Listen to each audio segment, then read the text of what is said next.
Picture this, a blood-soaked sunrise over the Texas plains, where the morning mist carries more than just the scent of prairie grass. It carries the whispered prayers of a dying girl.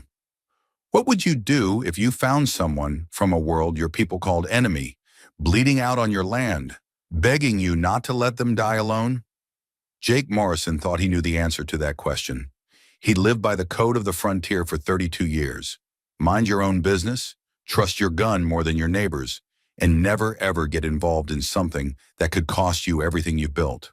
But on this particular morning, as he rode out to check his cattle near the southern ridge of his ranch, that code was about to be shattered by 5 words that would haunt him forever. She was barely visible at first, just a splash of buckskin and blood against the yellow grass, her long black hair matted with dirt and worse things. An Apache girl, no more than 20, with traditional beadwork on her torn dress and silver bands around her wrists that caught the early light like signals of distress. Jake's first instinct was to ride away. Apache meant trouble, meant war parties and burned homesteads and graves that needed digging. His neighbors would string him up if they knew he'd even looked twice. But then she moved, just barely, like a wounded bird trying to fly with broken wings. Her dark eyes found his across the distance, and in them he saw something that cut straight through every prejudice, every fear, every reasonable thought in his head. Not the wild hatred he expected, not the savage defiance the stories talked about, just pure, desperate humanity. A young woman who was dying and knew it, reaching out to the only soul she could see in a world that had suddenly become very, very small. "Please," she whispered, her voice carried on the wind like a prayer to a God who might not be listening. "Please don't leave me here to die." Jake Morrison had survived Indian raids, outlaw gangs, 3 harsh winters, and the kind of loneliness that could drive a man to talking to his horses. He'd built his ranch with his own 2 hands and defended it with blood when necessary. He was nobody's hero, nobody's saint, and sure as hell nobody's fool. But as he looked down at this broken girl who should have been his enemy, Jake realized that some choices don't give you time to think them through. Some choices reach up from the ground and grab you by the throat, demanding an answer that will define not just who you are, but who you're willing to become. What happened next would set 2 worlds on a collision course, challenge everything Jake thought he knew about right and wrong, and prove that sometimes the most dangerous thing you can do is show mercy to someone you're supposed to hate. This is the story of how a cowboy's compassion started a war between 2 peoples, and how love became the only weapon strong enough to end it. Jake Morrison had made plenty of hard choices in his 32 years, but none of them had ever involved a dying Apache girl whispering his name to the wind. He sat frozen on his horse Thunder for what felt like an eternity, his rifle within easy reach, his mind racing through every possible outcome of what he was about to do. The smart play was obvious. Ride away. Tell the sheriff there was a body on his land. Let someone else deal with the mess. Apache raids had been hitting settlements hard this summer, and folks in Copper Creek were already jumpy as cats in a thunderstorm. Finding an Apache on his property, even a wounded one, would raise questions he wasn't prepared to answer.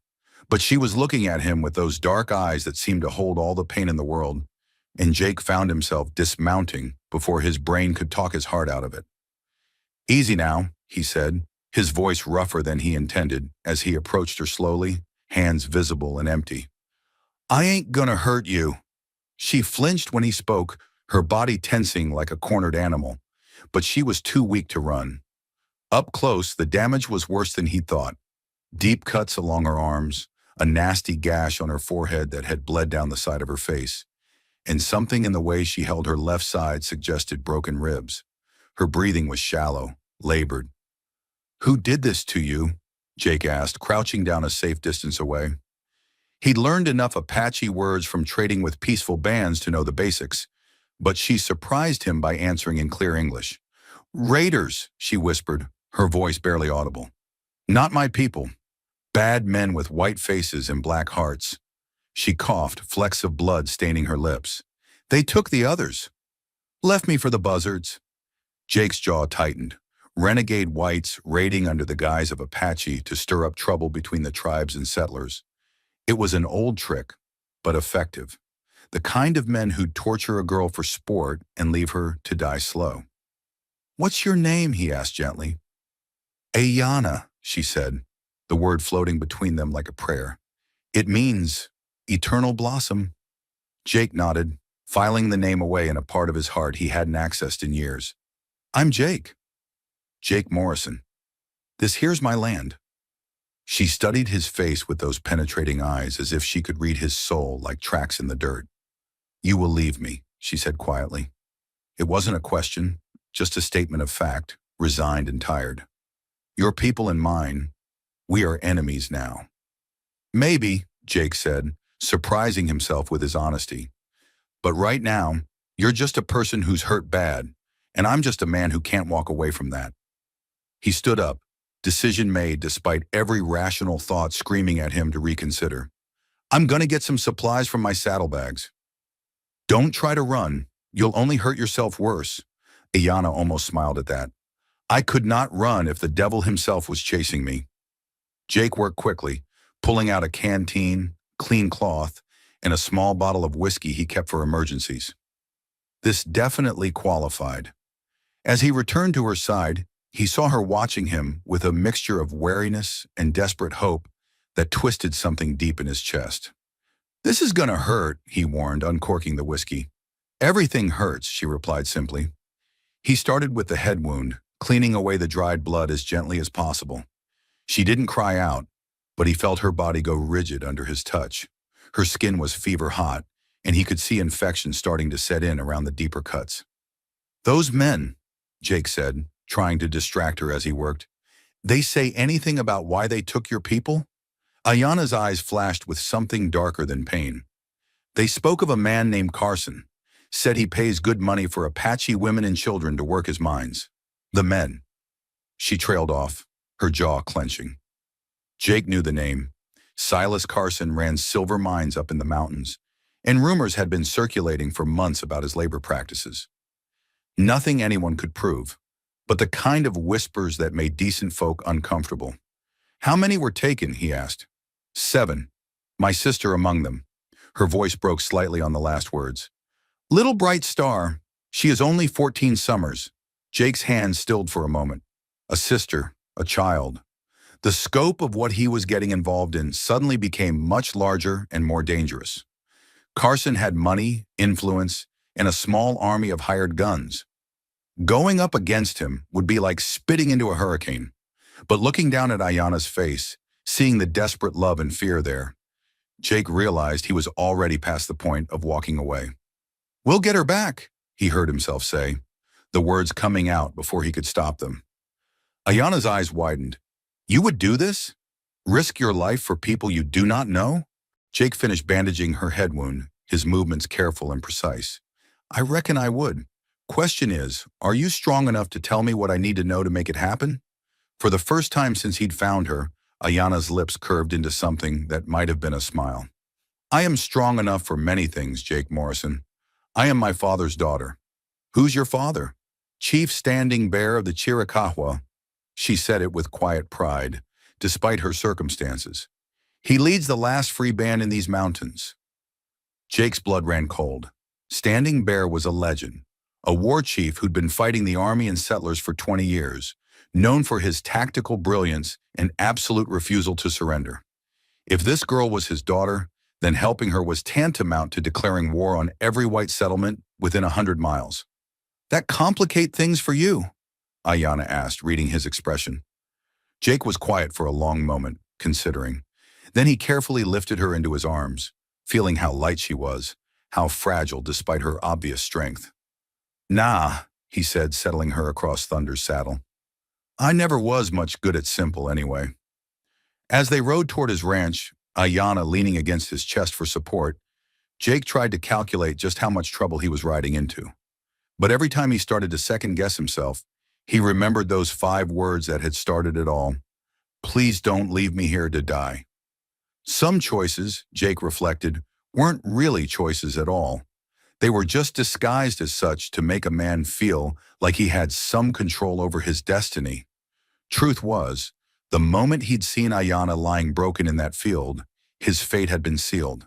He just hoped they'd both live long enough for him to figure out what that fate was supposed to be.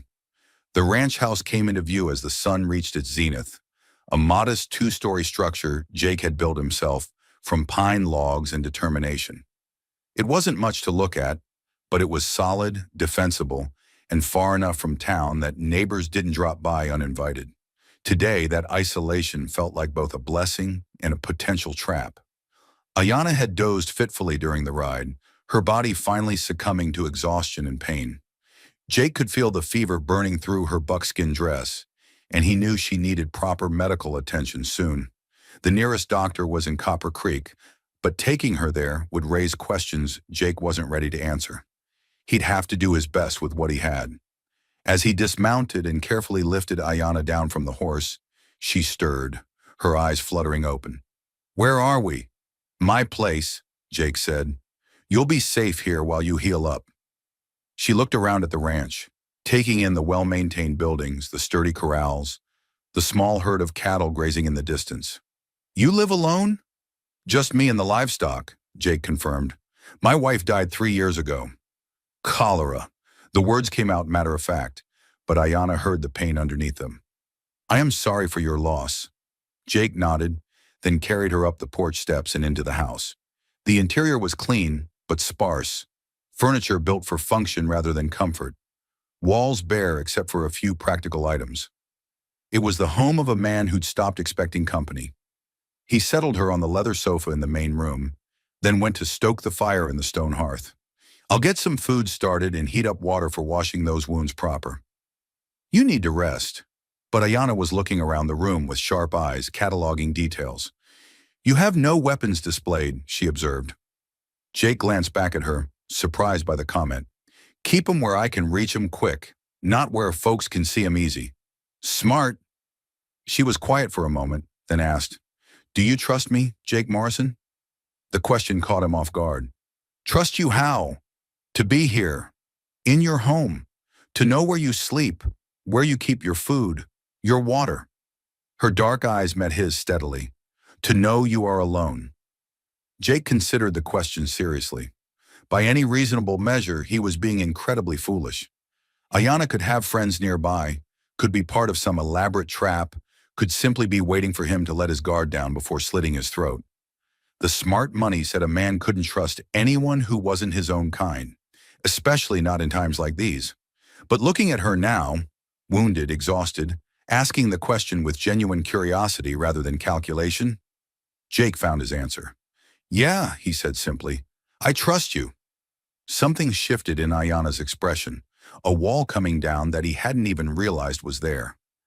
"Then I will tell you something that may save both our lives," she said. "My father's warriors will come looking for me. They track like spirits and fight like demons. When they find me here." She didn't finish the sentence, but Jake could fill in the blanks easily enough. "How long do we have?" 2 days, maybe 3 if the false trail I left holds." She struggled to sit up straighter, wincing with the effort. "You should take me somewhere else. Far from here. Leave me and ride away." Jake was already shaking his head before she finished speaking. "Not happening." "You do not understand." "I understand plenty." Jake moved closer, his blue eyes intense. "I understand that you're hurt and scared and trying to protect someone who showed you kindness. I understand that your father loves you enough to tear apart half of Arizona looking for you. And I understand that running away won't solve anything for either of us."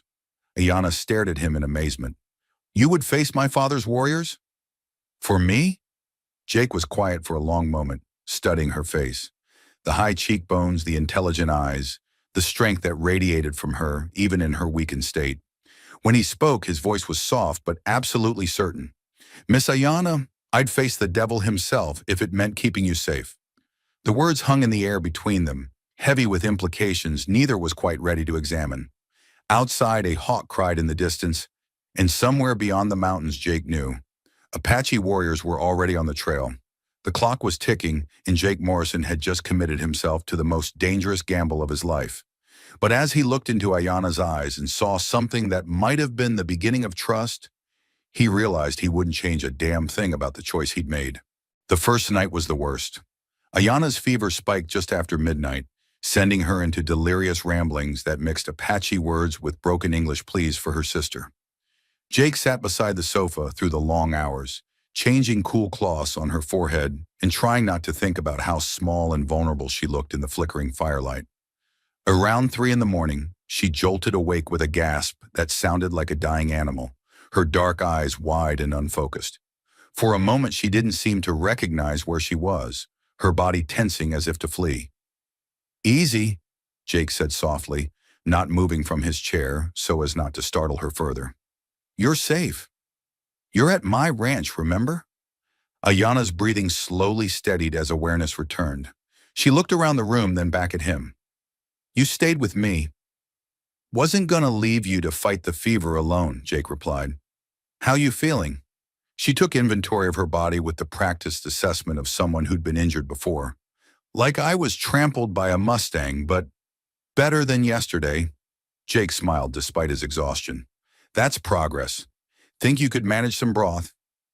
"You need to get something in your stomach."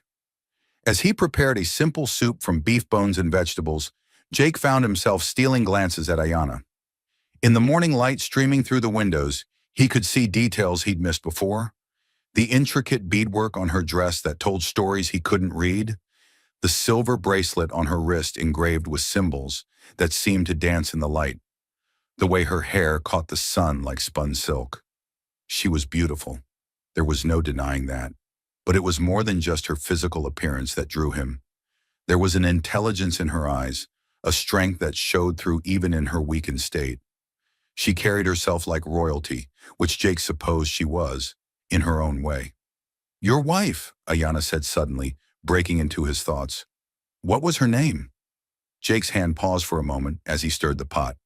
"Sarah. Sarah Mitchell before she married me. Tell me about her." It was a request Jake wasn't expecting, and for a moment he considered deflecting. He didn't talk about Sarah much. It still hurt too much, even after 3 years. But something in Ayana's voice, a genuine curiosity mixed with compassion, made him want to share. "She was light," he said finally. "That's the best way I can put it. Always finding the good in things. Always believing people could be better than they were. She used to say I worried too much about tomorrow and not enough about today." "She sounds wise." "She was." Jake ladled broth into a bowl and brought it to Ayana, helping her sit up enough to eat without spilling. "She would have liked you, I think. She always said the measure of a person wasn't what tribe they came from or what color their skin was, but what was in their heart." Ayana sipped the broth carefully, her eyes never leaving his face. "And what do you see in my heart, Jake Morrison?" The question was asked simply, but Jake sensed layers of meaning beneath it. She wasn't just asking about his opinion. She was testing something, probing for the truth of who he really was. "I see someone who loves her family enough to die protecting them," he said after a moment. "Someone who's strong enough to trust a stranger when trust could mean life or death. Someone who—" He paused, searching for the right words. "Someone who makes me want to be better than I am." The spoon stopped halfway to Ayana's lips. She studied his face intently, as if she could read his soul through his eyes. "That is dangerous talk between our peoples." "Yeah, well," Jake said with a rueful smile, "I seem to be making a habit of dangerous choices lately." They ate in comfortable silence for a while, the morning sun painting golden rectangles on the wooden floor. Outside, Jake's cattle lowed softly in the distance, and somewhere a meadowlark sang its liquid song. It was peaceful, domestic even, and Jake found himself wishing it could last. But reality had a way of intruding on such moments. "Jake," Ayana said quietly, setting down her bowl, "there are things you should know about what happened to my people. Things that will help you understand why my father will not listen to reason when he comes." Jake settled back in his chair, prepared for whatever she was about to tell him. "The men who took us," she began, her voice steady despite the pain in her eyes. "They were not random raiders. They knew things. Where our camp was hidden, when the men would be away hunting, which paths we used for water." Her hands clenched into fists. "Someone told them. Someone who had been welcomed into our circle, who had eaten our food and shared our fire." "A traitor?" Perhaps. Or a soldier who claimed to want peace. We have been betrayed before. The bitterness in her voice was sharp as broken glass. My father has grown to trust no white man's word. When he finds me here, he'll assume I'm part of whatever happened to your people, Jake finished. Ayanna nodded. He will see only that his daughter was taken by white men and found in a white man's house. The fact that you saved me will not matter to his grief and rage. Jake absorbed this information, calculating angles and possibilities. What if you told him the truth? Explained what really happened? Would you believe such a story? If your daughter was taken and you found her weeks later in an Apache camp, would you listen to explanations? Ayanna's dark eyes held no judgment, only sad understanding. Pain makes us all fools, Jake Morrison. It blinds us to everything but the need for vengeance. The weight of their situation settled over Jake like a heavy blanket.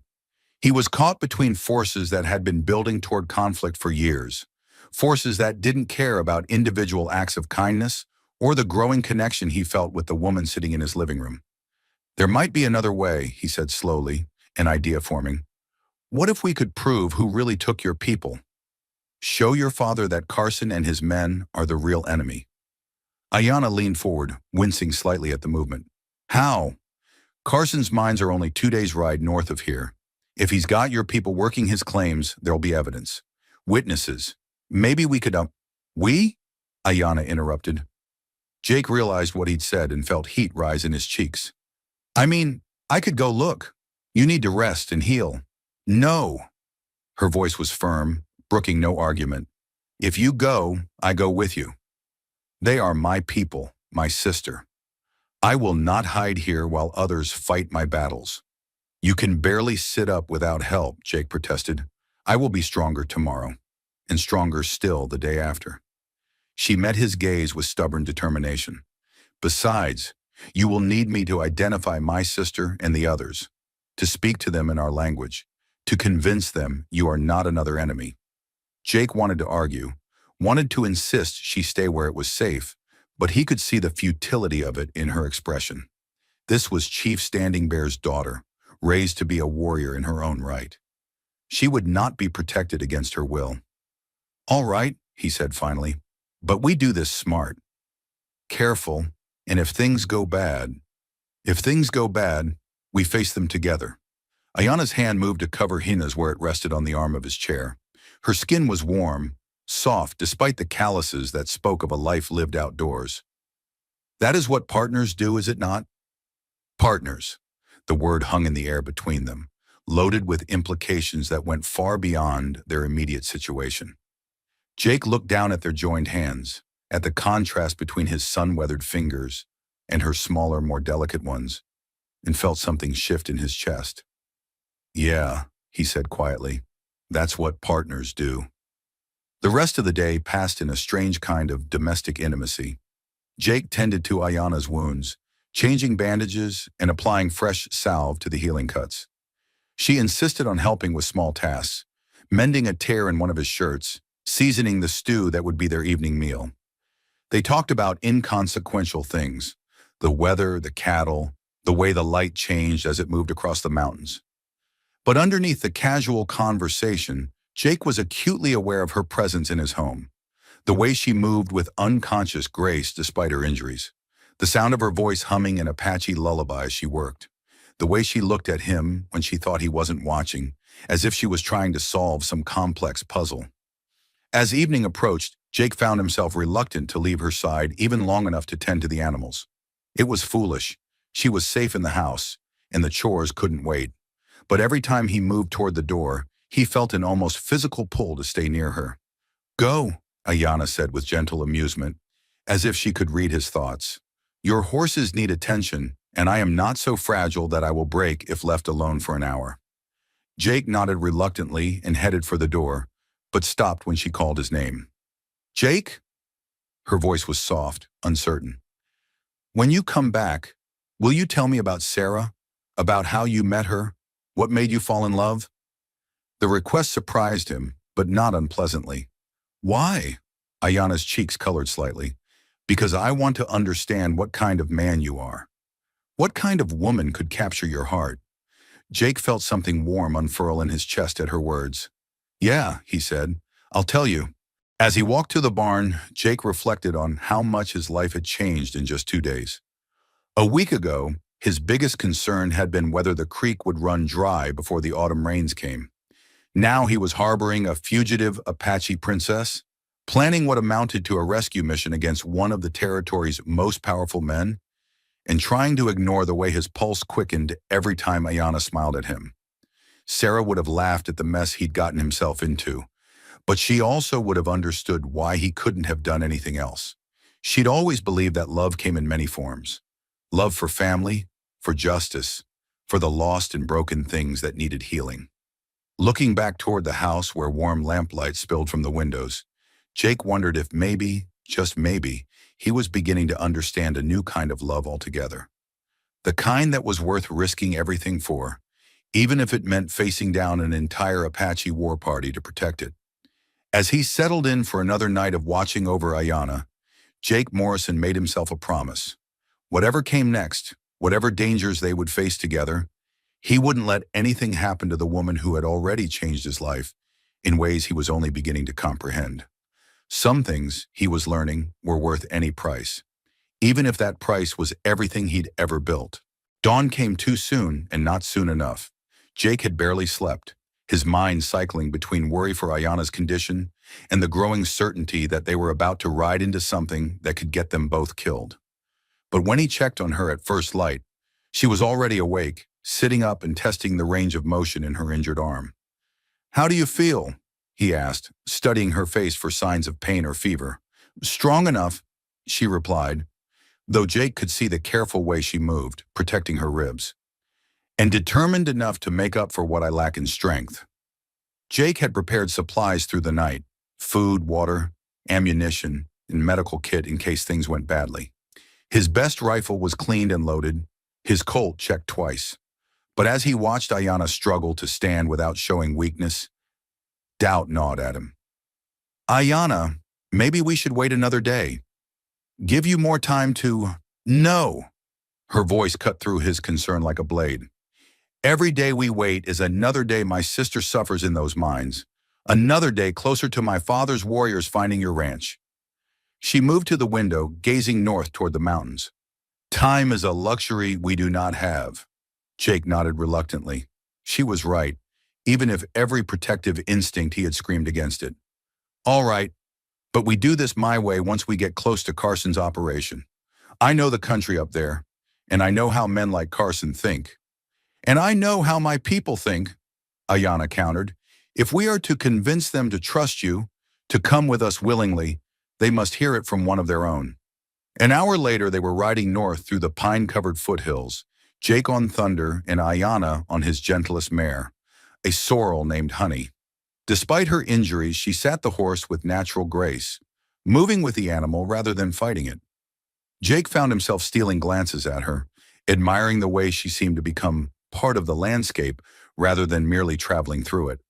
"You learned to ride young," he observed as they navigated a rocky switchback. "Before I could walk properly," Ayana confirmed.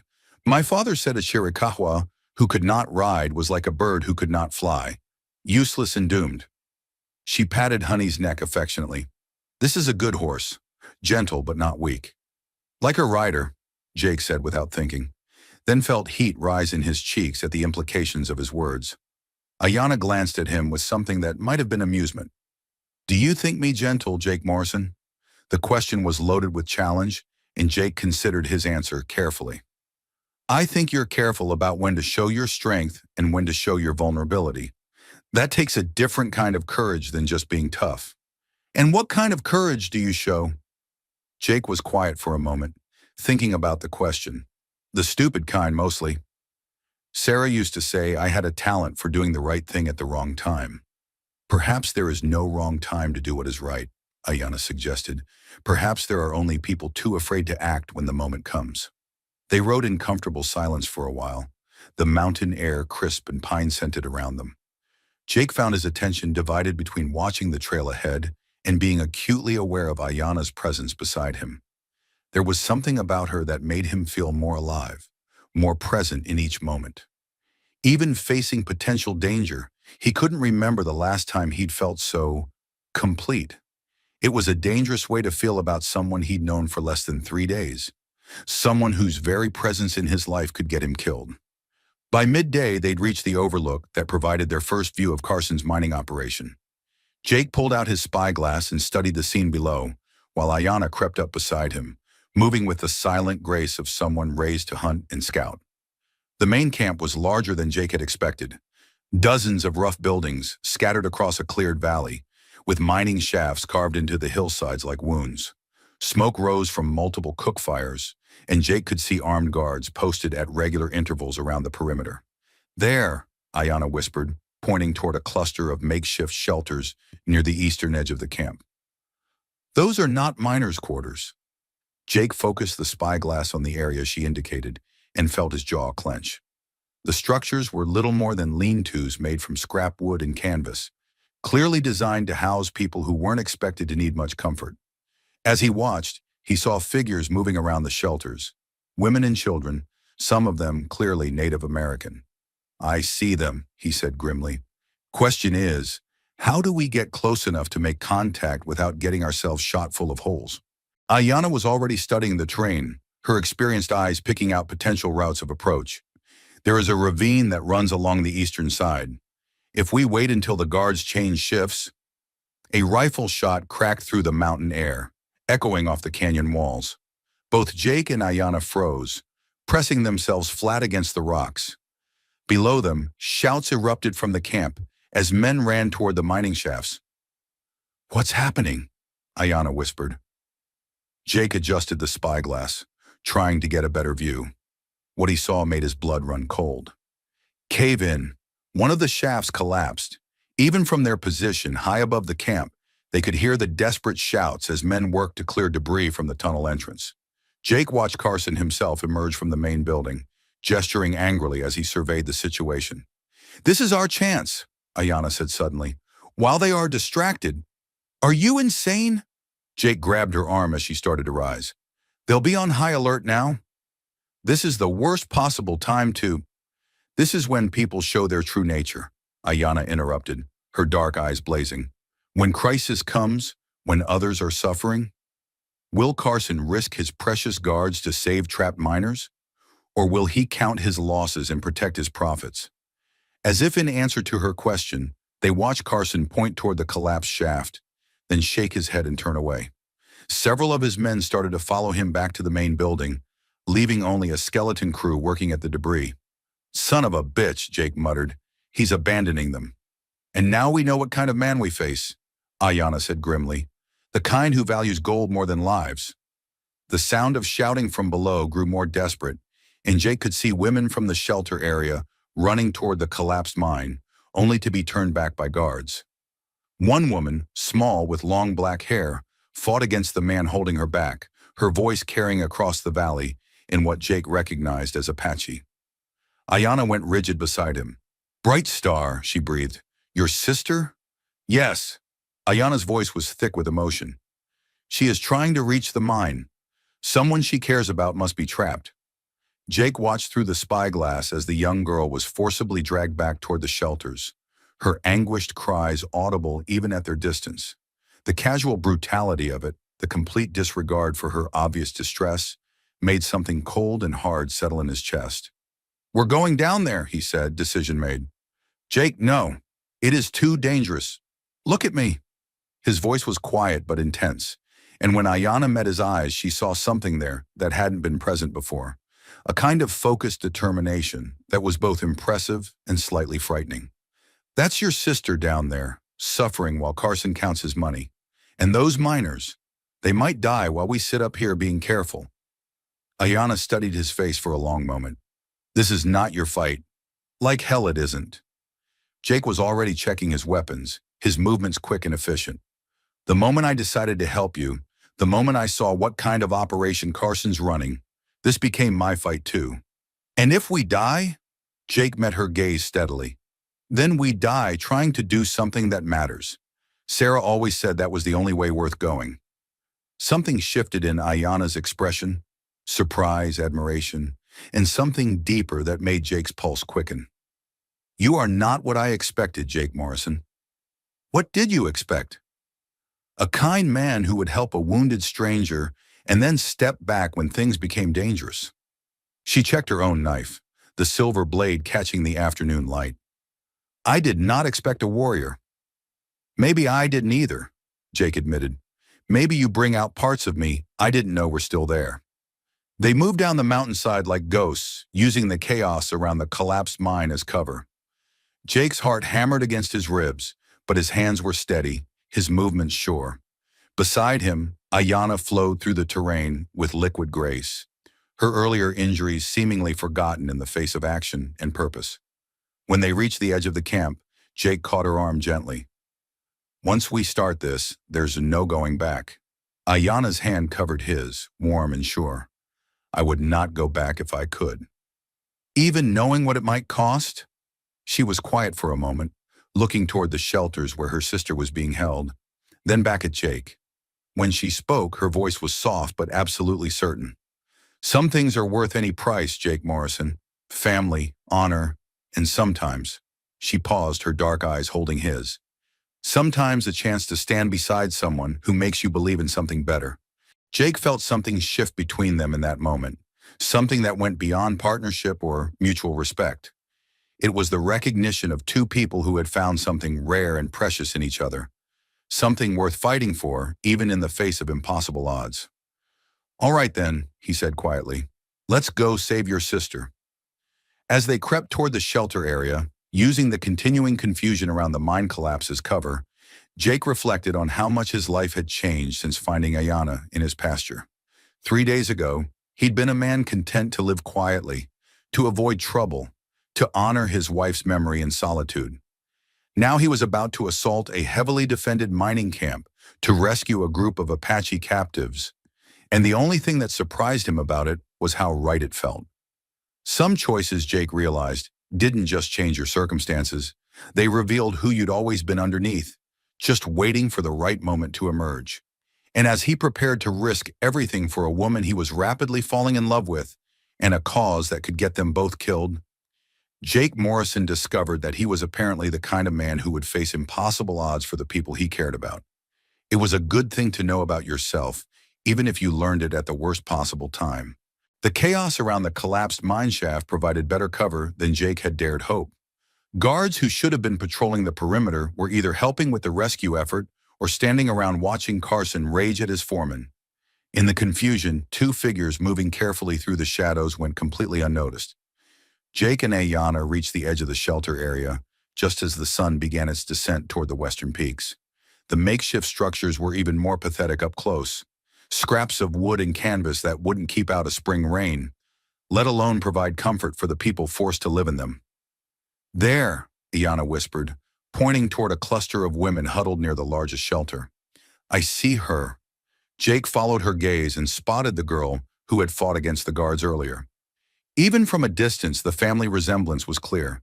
The same high cheekbones, the same determined set to her jaw, the same fierce spirit that refused to be broken despite circumstances. How do we get close without causing a panic? Jake asked quietly. Leave that to me. Ayanna was already moving, circling around toward the back of the shelters with the silent grace of a hunting cat.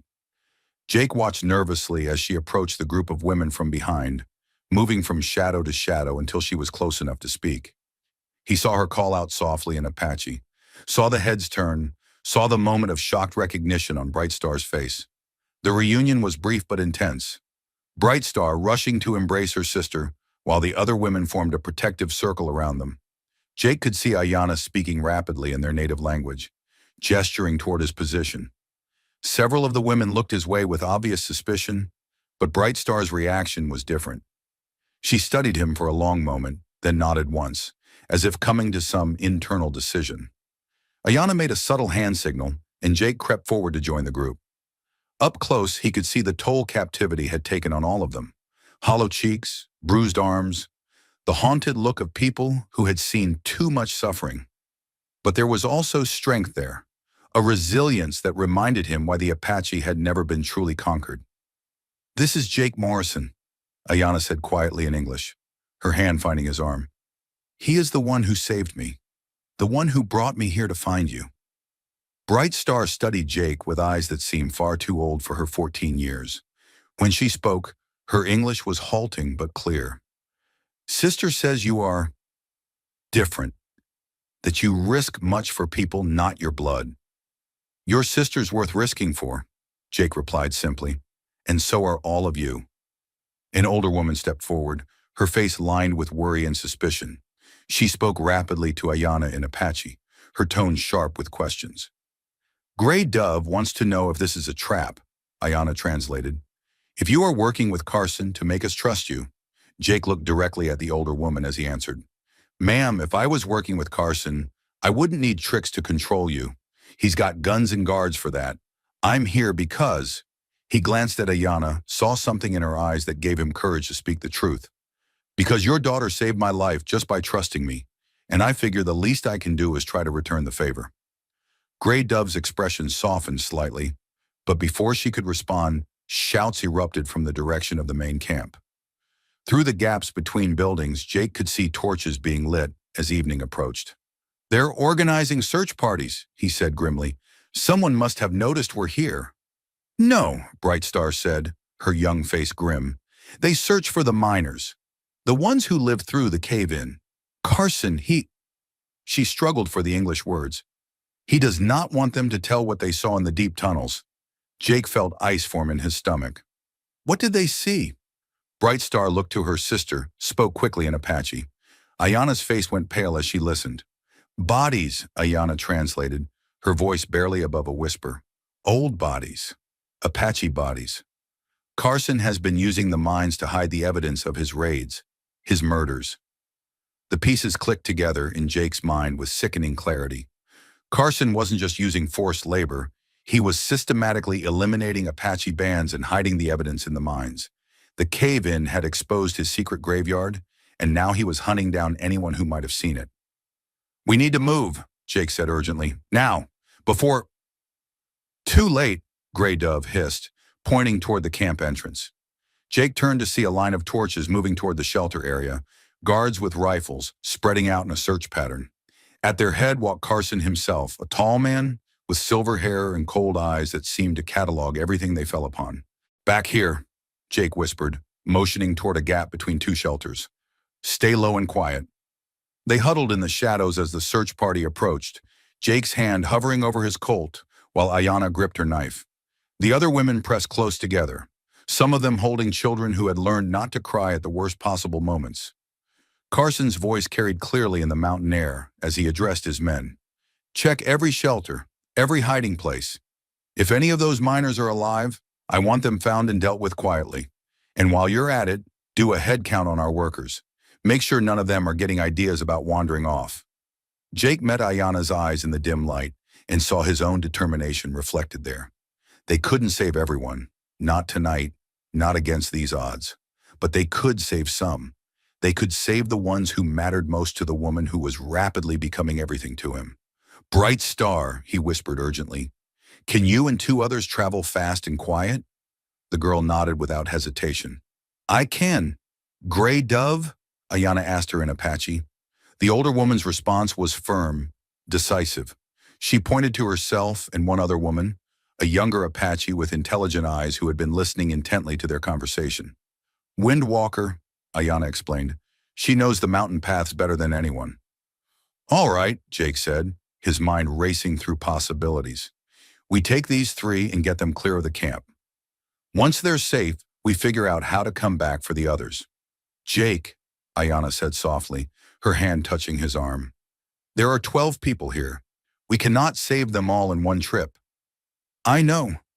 The words tasted like ashes in his mouth. But we save who we can tonight. Then we find a way to save the rest.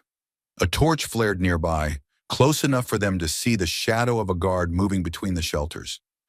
Jake drew his Colt silently, thumb on the hammer, ready to act if they were discovered. But Ayana's hand covered his, stopping him. No, she whispered. Gunfire will bring them all. Trust me. Before Jake could ask what she meant, Ayana was moving, sliding out of their hiding spot like smoke. Jake watched in amazement as she circled behind the guard, moving with such perfect silence that even he lost track of her position for a moment. The guard never knew what hit him. Ayana's knife hilt caught him behind the ear with surgical precision, and he dropped like a stone. She was already dragging his unconscious form into the shadows before Jake fully processed what had happened. "That won't buy us much time," she said when she returned, but Jake could see pride in her eyes, pride in her skill, in her ability to protect the people she cared about. "It'll be enough," Jake said, and meant it. "Grey Dove, take Windwalker and head for that ravine we spotted from the ridge. Bright Star, you're with us. We'll create a distraction and meet you at the top." The older women moved immediately, disappearing into the darkness with the fluid grace of people who had spent their lives evading enemies. Jake watched them go, then turned to find Ayana studying him with an expression he couldn't quite read. "What?" he asked. "You called my sister by name," she said softly. "Not the girl or your sister. You see her as a person, not just someone to be rescued." Jake felt heat rise in his cheeks. "Of course I do. She's—" He struggled for the right words. "She's part of you. That makes her important to me too." Something shifted in Ayana's expression, something warm and profound that made Jake's breath catch in his throat. "Jake Morrison," she said quietly, "I think you may be the most dangerous man I have ever met." "Dangerous how?" "Because you make me want things I thought were impossible." Her dark eyes held his steadily. "You make me want to believe that two people from different worlds can find something worth fighting for together." Before Jake could respond, more shouts erupted from the direction of the mine. The unconscious guard had been discovered, and Carson's voice was rising above the others, sharp with anger and suspicion. "Time to go," Jake said, but he caught Ayana's hand as they started to move. "When this is over, when your sister is safe, we're going to talk about those impossible things." Ayana's smile was brilliant even in the darkness. "Yes," she said simply, "we are." They moved toward their planned escape route with Bright Star between them, the young girl proving as silent and sure-footed as her sister. Behind them, the search was intensifying, torches spreading out in a widening pattern as Carson's men realized they were dealing with an infiltration, not just wandering miners. Jake felt the familiar calm that came over him in moments of extreme danger, the world sharpening into perfect focus. But underneath the tactical awareness, underneath the adrenaline and fear, was something else. A fierce joy that had nothing to do with the danger and everything to do with the woman moving beside him through the darkness. Whatever happened next, whatever price they ended up paying for this night's work, Jake knew one thing with absolute certainty. Ayana had been right about impossible things. Some of them were worth believing in after all. As they reached the edge of the camp and started up the steep slope toward the ravine, Jake allowed himself one quick look back at the chaos they were leaving behind. Somewhere down there, 9 Apache captives were still trapped in Carson's brutal operation. Somewhere down there, evil was still winning, but not everywhere. Not tonight. Tonight, 3 people were free who hadn't been free that morning. Tonight, love had proved stronger than fear, and hope had triumphed over despair. It was a start. And sometimes Jake reflected as he helped Ayana and her sister navigate the treacherous mountain path. A start was all you needed to change everything. The ride back to Jake's ranch took most of the night, with frequent stops to rest the horses and check for pursuit. Grey Dove and Windwalker had melted into the wilderness like ghosts, following paths known only to their people. But Jake, Ayana, and Bright Star took the longer route through the valleys, avoiding the high trails where they might be silhouetted against the sky. As dawn broke over the eastern mountains, painting the sky in shades of rose and gold, Jake's ranch house came into view. It looked different to him now, smaller somehow, more vulnerable. 3 days ago it had been his sanctuary, his fortress against the world. Now it felt like what it truly was, a fragile shelter that could be swept away by forces much larger than one man's desire for peace. "It is a good place," Bright Star said quietly, speaking her first words since they'd left Carson's camp. "Strong but not angry, like the man who built it." Jake glanced at Ayana, who was watching him with eyes that seemed to see straight through to his soul. "Your sister's got away with words." "She has always seen people clearly," Ayana replied. "It is a gift that has kept her alive in dark places." They dismounted in the barn, Jake automatically moving to tend to the horses, while Ayanna helped her sister down from the saddle. Bright Star was steady on her feet, but Jake could see the exhaustion in her young face, the weight of everything she'd endured finally catching up with her. "There's hot water on the stove," he told them both. "Food in the pantry. You should both rest while—" The words died in his throat as a sound reached his ears that made his blood run cold. The thunder of many horses approaching fast. Not the random drumming of wild mustangs, but the organized rhythm of a war party riding with purpose. "Father," Ayanna breathed, her face going pale. Jake was already moving, grabbing his rifle from the tack room and checking the load. "How many?" Ayanna tilted her head, listening to the approaching hoofbeats with practiced ears. 20, maybe 25. She looked at him with desperate eyes. "Jake, you must let me speak to him first. If he sees you as a threat—" "I understand." Jake's voice was calmer than he felt. "But Ayanna, if things go wrong, if he won't listen, they will not go wrong." But even as she said it, Jake could hear the uncertainty in her voice. The riders came into view as the three of them stepped out onto the porch. Apache warriors in full war paint, their horses dancing with barely contained energy. At their head rode a man who could only be Chief Standing Bear, and Jake understood immediately why the name carried such weight throughout the territory. Standing Bear was not the largest man in the group, but he commanded attention like a force of nature. Silver streaked his long black hair, and scars mapped the story of a lifetime of battles across his weathered face. But it was his eyes that stopped Jake cold, dark, intelligent, and burning with the kind of controlled fury that could level mountains.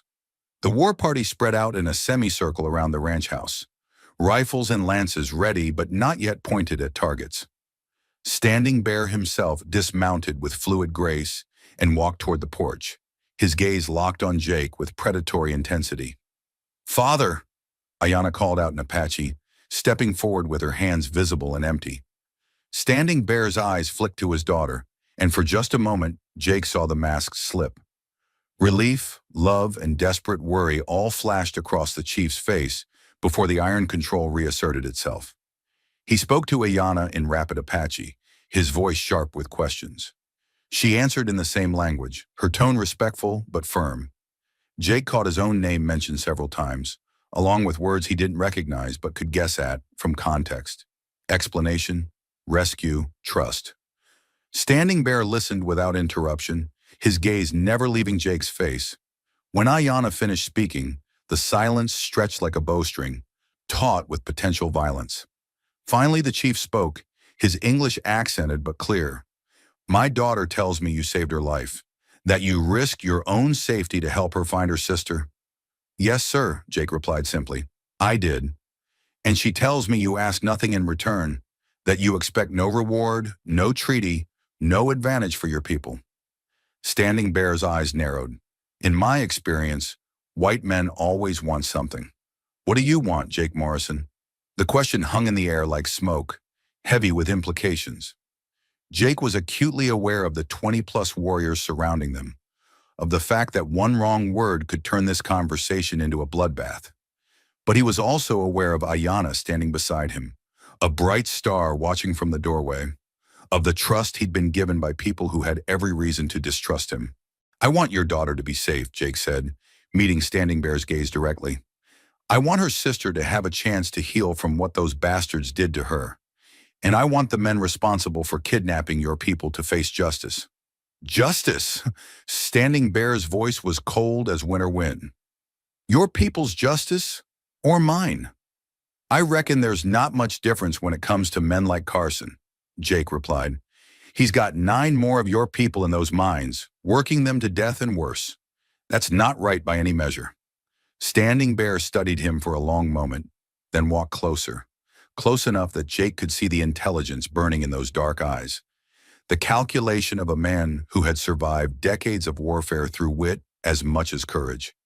"You would fight your own people for mine?" the chief asked quietly. Jake thought about the question, really thought about it. "Carson's not my people," he said finally. "A man who'd kidnap women and children, who'd work them to death for profit. That's not any kind of people I want to claim." "And what of the others?"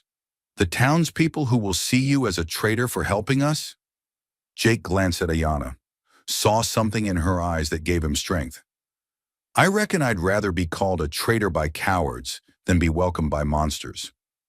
For the first time since arriving, Standing Bear's expression shifted slightly, not quite approval, but something that might have been respect.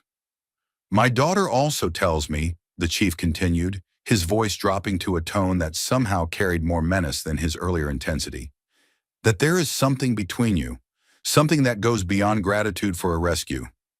Jake felt heat rise in his cheeks, but he didn't look away. Yes, sir, there is. And what would you call this something? The question was a trap. Jake could feel it. Answer wrong, and Standing Bear would see it as weakness or deception. Answer too honestly, and he might be seen as presumptuous, claiming something he had no right to. But as Jake looked at Ayana, saw the way she was watching him with a mixture of hope and fear, he realized there was only one answer he could give. I'd call it love, sir. The kind that makes a man want to be better than he is. The kind that makes him willing to face down an army to protect what matters most. Standing Bear was quiet for so long that Jake began to think he'd chosen poorly. The warriors shifted restlessly on their horses, tension crackling through the morning air like electricity before a storm. Then, unexpectedly, Standing Bear smiled. It wasn't a warm smile. It was the smile of a wolf who had just decided not to eat you. At least not yet. Love, the chief repeated as if tasting the word, a dangerous thing between our peoples.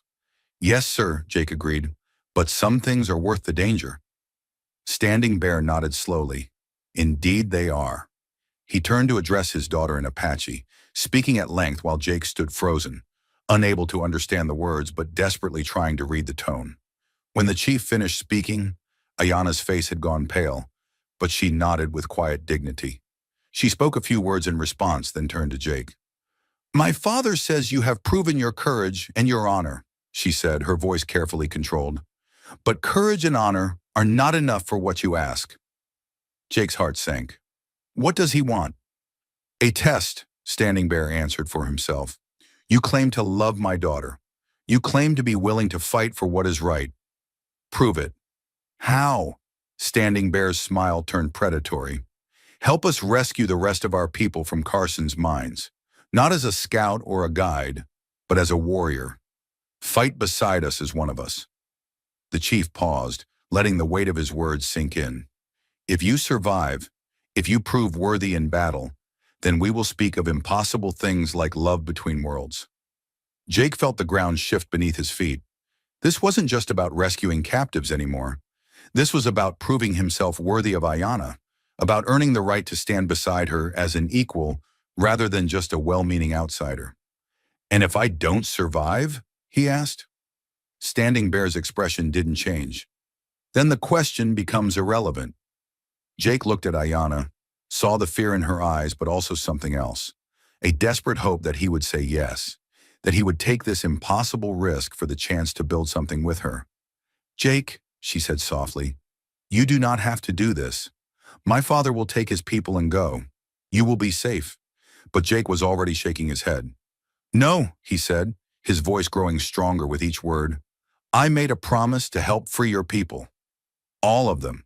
And I meant what I said about love being worth any risk. He turned to face Standing Bear directly, squaring his shoulders. When do we ride? The chief's smile was sharp as a blade, but no longer entirely predatory.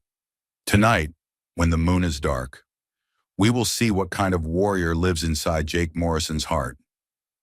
As the sun climbed higher in the sky and the Apache war party settled in to wait, Jake felt Ayana's hand slip into his.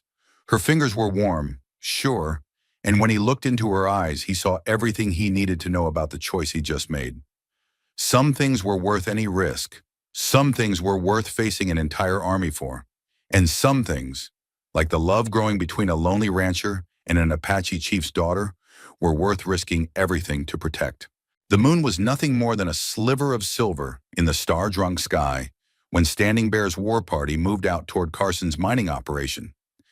Jake rode among them, his face painted with the same ochre and ash patterns that marked the Apache warriors, His clothes traded for buckskin leggings and a simple shirt that wouldn't catch on branches or reflect moonlight. Ayanna had helped him prepare, her fingers steady as she applied the war paint, her dark eyes holding his in the dim lamplight of the ranch house. "This paint tells a story," she had said softly, drawing a line across his forehead.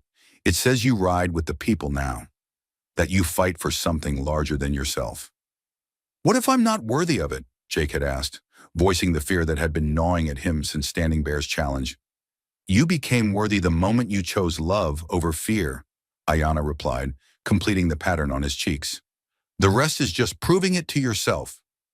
Now, as they approached the mining camp in the pre-dawn darkness, Jake tried to hold on to that certainty.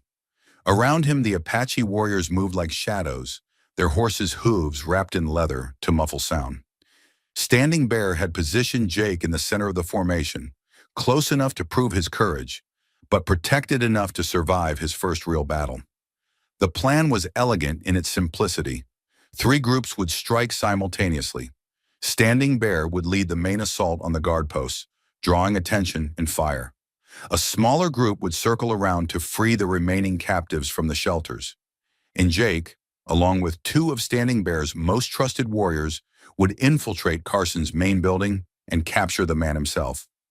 "Remember," Standing Bear had told him as they prepared to separate, "Carson alive is worth more than Carson dead.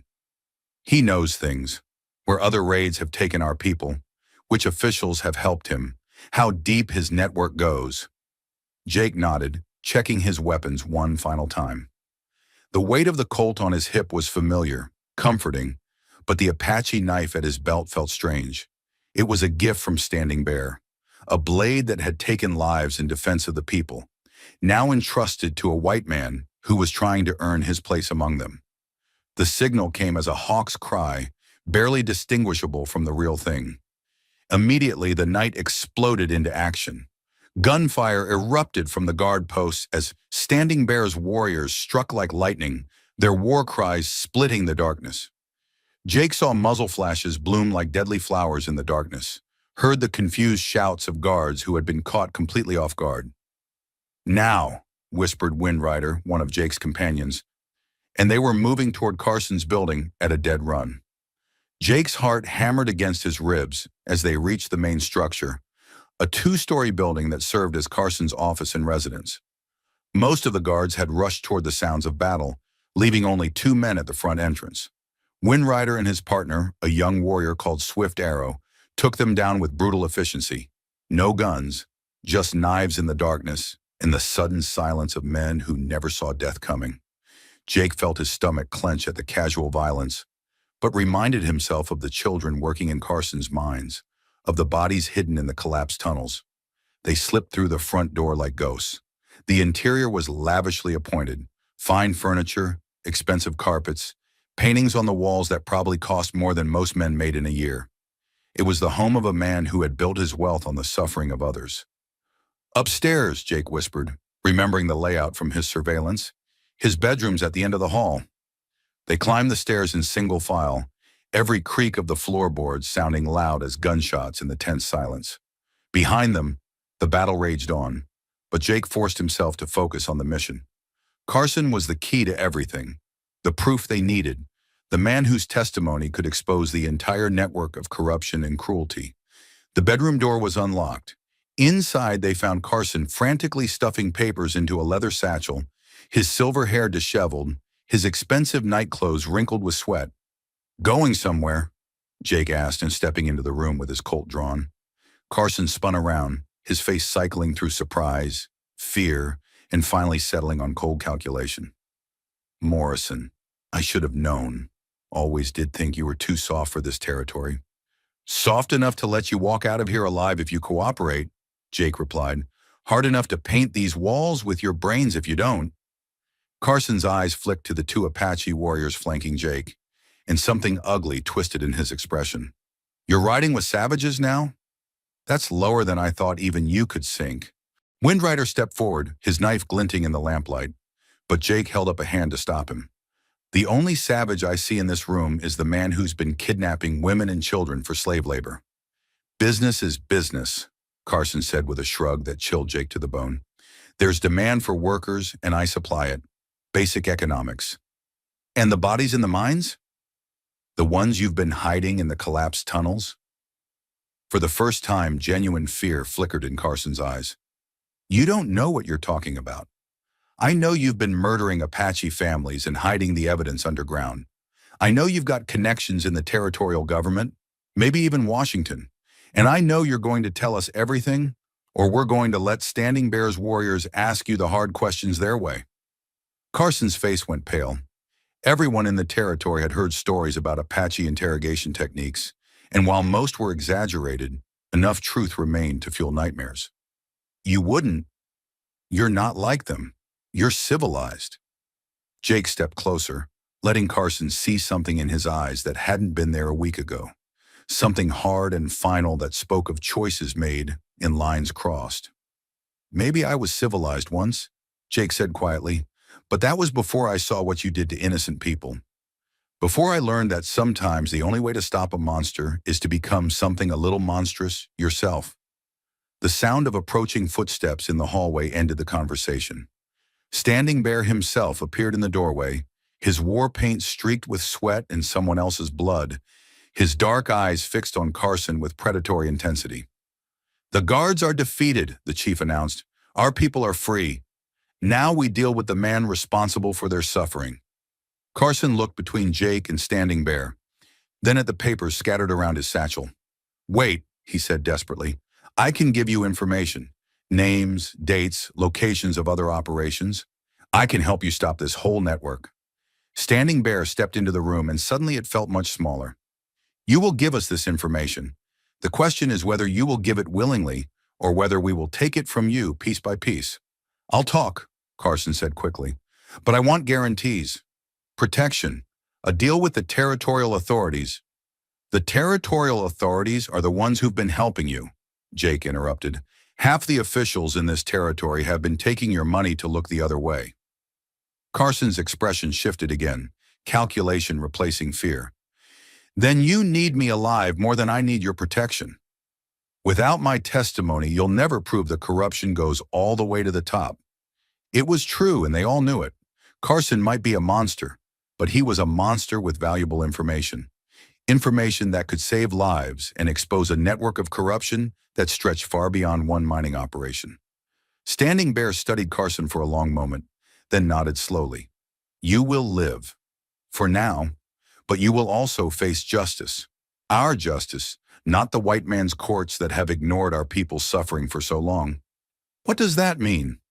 It means, Jake said, surprising himself with the hardness in his own voice, that you're going to spend the rest of your life making amends for what you've done, starting with helping us free every Apache you've sold into slavery and ending with testifying against every official who helped you do it. As they led Carson out of the building, his hands bound with rawhide rope, Jake felt a strange mixture of satisfaction and emptiness. They had won. The remaining captives were free, Carson was captured, and the evidence of his crimes was secured. But victory felt different than he had expected, more complex and less clean. Outside, the Apache warriors were already preparing for the journey home. The freed captives, 9 people who had endured weeks of brutality, were being helped onto horses, their faces showing the kind of stunned relief that comes after surviving something that should have killed you. Ayanna was waiting for him at the edge of the camp, her own face painted for war, her dark eyes searching his face for signs of injury or trauma. You did it, she said softly, her hand finding his. You proved yourself worthy. Jake looked around at the scene, Apache warriors tending to their rescued people, Carson bound and defeated, the mining operation in ruins, and realized something important. No, he said, meeting her eyes. We did it. Together. Standing Bear approached them, his expression unreadable in the pre-dawn light. Jake Morrison, he said formally, you have fought with honor beside the people. You have proven your courage and your commitment to justice. The chief paused, his dark eyes moving between Jake and his daughter. If you still wish to speak of impossible things, now is the time. Jake felt his heart hammering as he turned to face Ayanna fully. Around them, the Apache warriors had grown quiet, sensing the importance of the moment. Ayanna, Jake said, his voice carrying clearly in the mountain air. I know our peoples have been enemies. I know there are forces that will try to tear us apart. People who will say what we have is wrong or impossible. He took her hands in his, feeling the strength in her fingers, the warmth of her skin. But I also know that love doesn't recognize boundaries or bloodlines.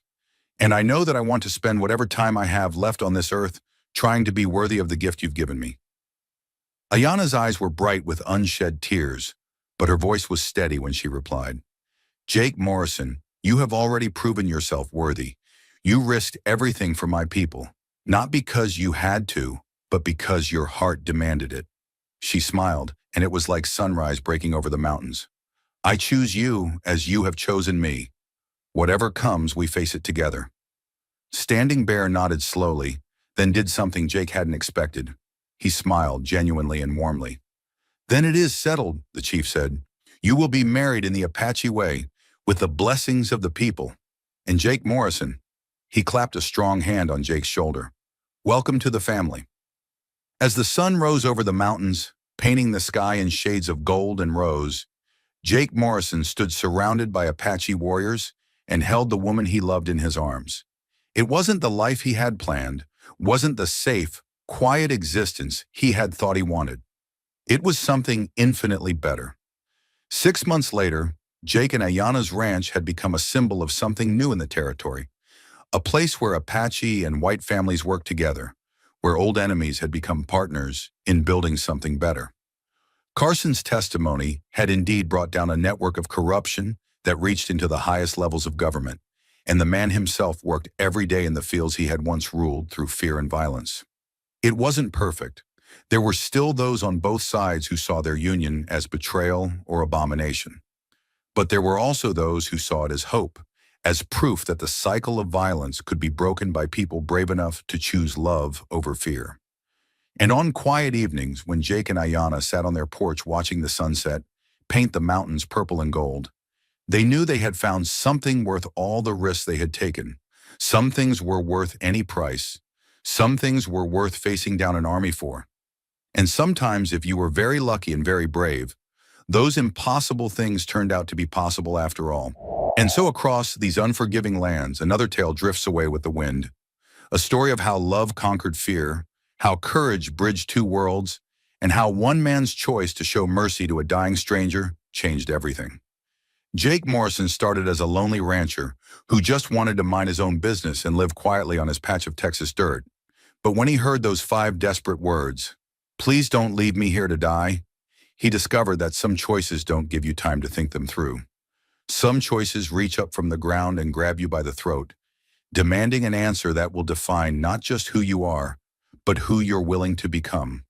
Ayana could have died in that field, another victim of Carson's brutality, another Apache woman whose story would never be told. Instead, she found a man who saw past the color of her skin to the humanity underneath, who risked everything, his safety, his reputation, his very life, because it was simply the right thing to do. Their love story wasn't easy. It was forged in gunfire and tested by prejudice, threatened by forces that wanted to keep their worlds forever separate. But they proved that sometimes the most powerful weapon against hatred is 2 people brave enough to choose each other, despite everything trying to tear them apart. Standing Bear could have been just another vengeful chief, seeking blood for blood. Instead, he became a father who recognized that true strength sometimes means embracing change, that protecting your people might require making peace with former enemies.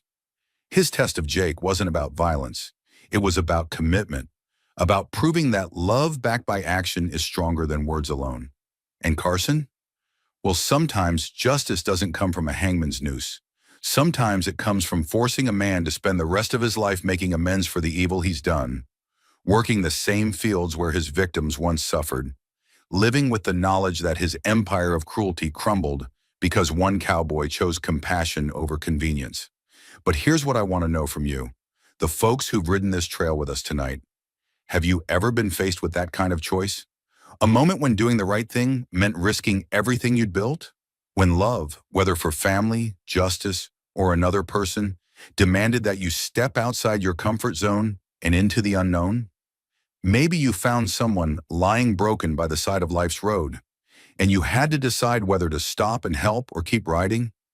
Maybe you met someone from a different world, different background, different beliefs, different color, and felt a connection that everyone around you said was impossible.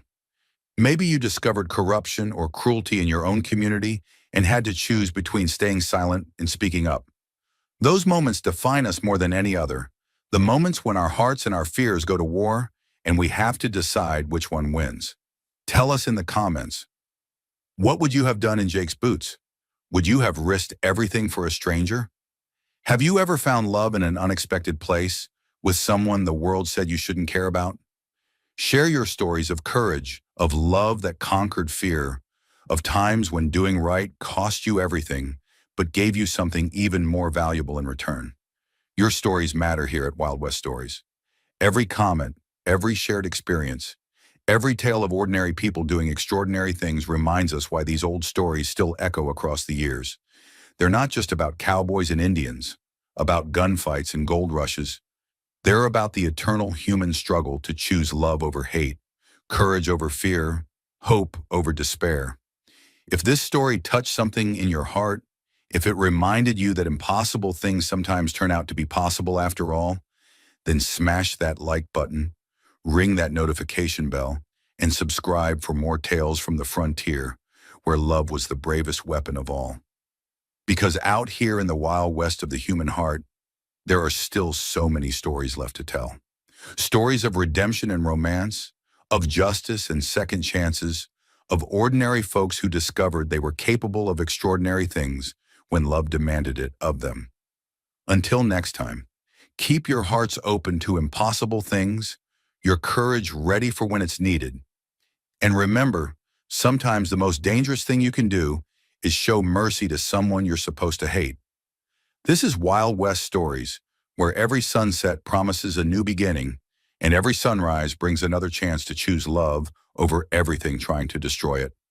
Ride safe, partners. We'll see you on the next trail.